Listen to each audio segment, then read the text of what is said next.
Have you ever, really stopped to look at that world map? The one maybe hanging in a classroom or that just pops up on your phone. It seems so straightforward, right? Objective, just the world. But what if those images, those maps we barely think about, are actually shaping how you see the world in ways that are pretty surprising, maybe even a bit influential?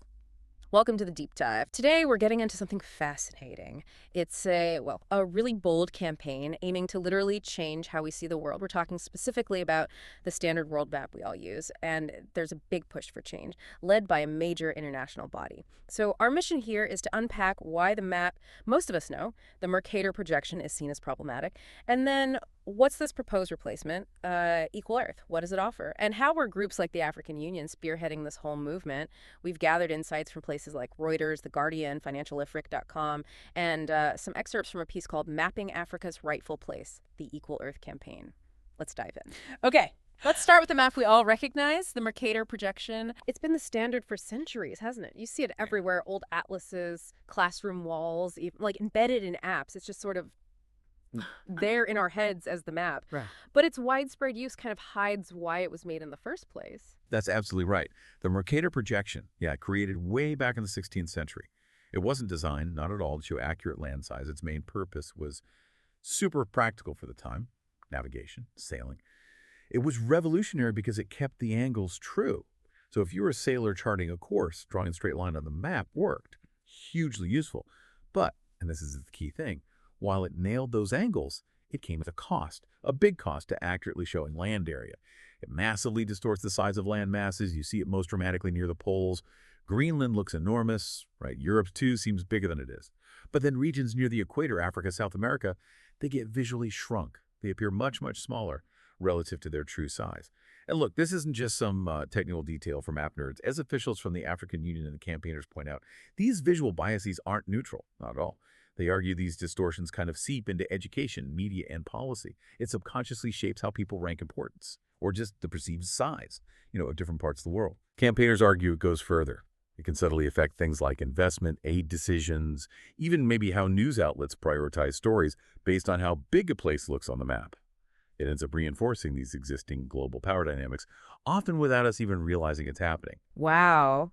Yeah, it really makes you rethink things you just took for granted, these supposedly neutral images.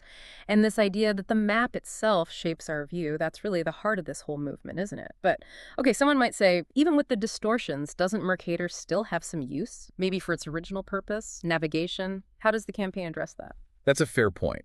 And yes, for certain very specific navigation tasks, keeping those angles true, Mercator can still be useful. But the campaign isn't really aiming at those niche uses. Yeah. Their focus is on its role as the default map.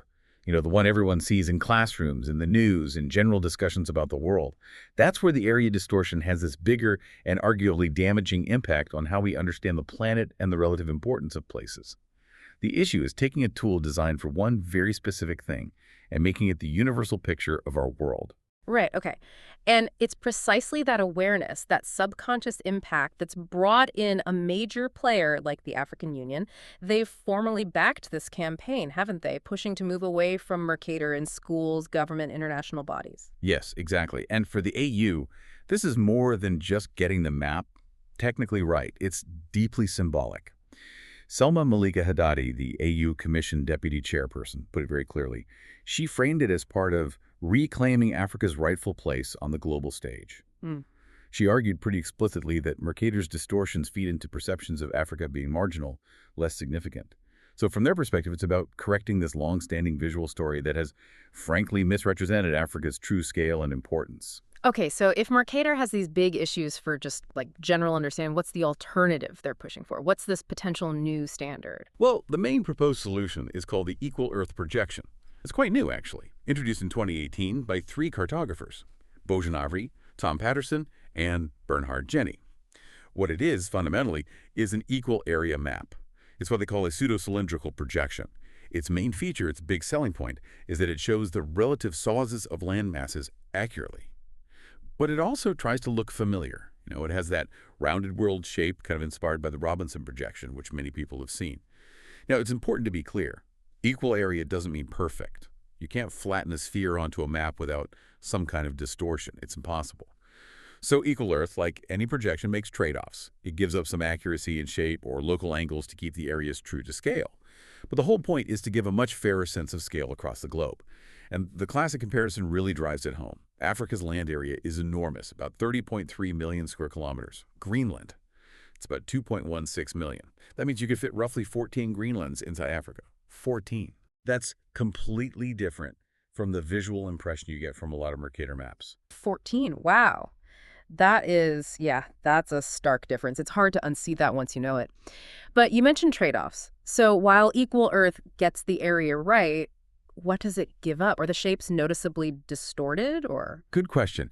Every map projection involves choices. Mm-hmm. Equal Earth does a really good job, many cartographers think, Yeah. of balancing accurate area with a visually, let's say, pleasing and familiar shape. But yeah, it's not perfect on shapes, especially towards the edges of the map. And it doesn't preserve angles everywhere like Mercator does. That was Mercator's specific goal, remember? Right. The design aim for Equal Earth was different. It was to minimize the overall distortion while prioritizing true area representation. So it's seen as a strong candidate for a general-purpose map precisely because it corrects Mercator's biggest flaw, the size issue, without looking completely strange or unfamiliar. What's really fascinating, I think, is how just changing the visual can potentially correct such a deep-seated misunderstanding. Yeah, it's amazing how technical map design choices can ripple out into social perception. So besides the African Union, who else is really driving this? Who are the main players behind the Correct the Map campaign? Right, the campaign itself, the one the AU endorsed, is primarily led by two civil society groups. There's Africa No Filter, led by Moki Makura, and Speak Up Africa, which Fora NDI co-founded.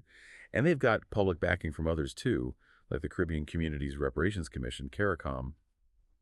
The AU's role is more about encouraging its member states to adopt it and coordinating, collective action. And their vision for making Equal Earth a new global standard is pretty broad. They're looking at multiple areas. Education is a big one, pushing for Equal Earth to be the default map in classrooms across Africa. Then there are international bodies. They've actually sent a formal request to the UN's Geospatial Committee, that's UNGWAGM, is waiting for review by their experts now. And in development and finance, well, the World Bank has already started moving this way. They say they use Winkel-Tripel, that's another popular projection known for balancing distortions or Equal Earth, and their static reports, and they're phasing Mercator out on their web maps. And tech platforms are also a target. Google, for example, already switched its desktop maps view from Mercator to a 3D globe back in 2018, which avoids flat map distortion altogether. But the campaign points out Mercator is still the default in the mobile app, so they're pushing these big platforms to move further to use area-accurate defaults more consistently. This sounds like a really concerted effort. Has anything like this been tried before? Attempts to dethrone Mercator, so to speak, and what did they learn? Oh yeah, absolutely. This isn't the first time people have challenged Mercator's dominance. A notable example was back in 2017, when Boston Public Schools made headlines by switching all their classroom maps to the Gall-Peters projection. That was a big step in raising awareness about Mercator's area problem and putting equal area maps literally into the hands of students. But the Gall-Peters map itself drew quite a bit of criticism. While it is equal area, its shapes look very, very stretched vertically, quite visually distorted to many eyes.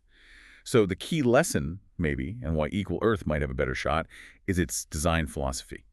Equal Earth came later, and it was specifically designed to find that middle ground to keep the areas accurate, but also have a more familiar, aesthetically kind of balanced look.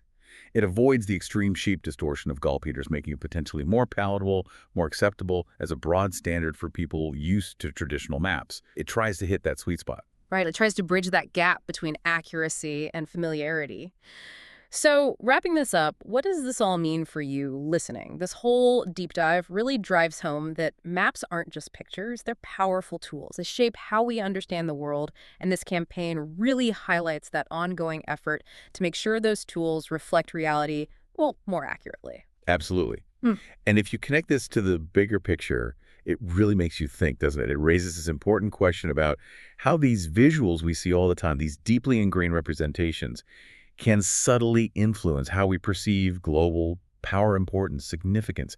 We'd really encourage you actually to go look it up, find an Equal Earth map online, put it side by side with the Mercator, see the difference for yourself. It's quite striking. Definitely. And looking ahead, what should we keep an eye on with this campaign?